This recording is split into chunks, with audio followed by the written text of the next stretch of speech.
পেটে যদি খিদা লাগে তিতা ভাতও মিঠা লাগে। ঠেলার নাম আম্মাজি। খাবা না বাবা কত খেতে তুমি? খাবা আরো কত ভালো কবা। আসসালামু আলাইকুম, সবাই কেমন আছেন? আমার বাবাজি ভাত খাবে না। তা আমি তো তা নিয়া না খাওয়াইয়েই ছাড়বো না।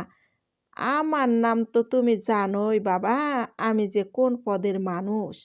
তা আমার বাবারে বললাম যে শুধু ভাত রয়েছে রাতের, মরিচ পেঁয়াজ দিয়ে মাখাই দিয়ে খাও। তা কয় না, আমিও খাবো না। কেমন যে করতেছিল, মনে হচ্ছে কোটিপতির ছেলে। রসুন পেঁয়াজ ভর্তা দিয়ে কোনোদিনও ভাত খাইতে চায় না। ওরে আমার ঠেলা রে ঠেলা। কারণ ঘরে থাকে না কিছু, আবার খাইতে চাই কুরমা পোলার সব কিছু। দেখো দিনই ঠেলাটা কি। তা আমিও তো সেই লোকের লোক। দেখো রসুন পেঁয়াজ মরিচ দিয়ে ভাজা ভাজা করে ভাতগুলো দিয়ে দিলাম। এর ভিতরে যদি একখানা ডিম দেওয়া যেত আর একটু টেস্টি টেস্টি লাগতো। তা ডিম আর ঘরে নাই, কি আর করব।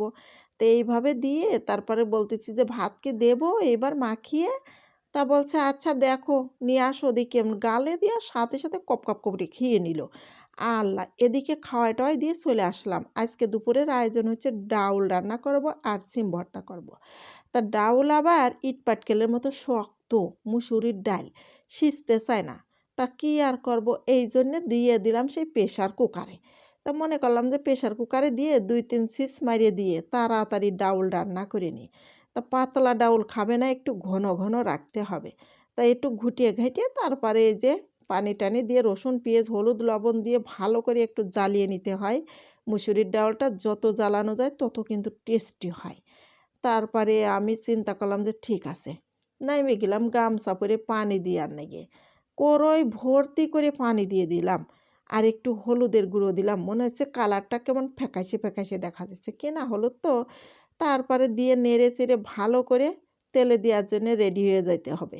আর এদিকে সিম কেটে রেখে দিচ্ছি, রসুন পেঁয়াজ সব কিছু তেলের পাত দিয়ে নাড়াচাড়া দিয়ে তারপরে একটু শিলপাটায় বেটে নিলে ভর্তাটা হয়ে যাবে। মানে সিমের ভর্তা আবার দারুণ খাইতে চায়।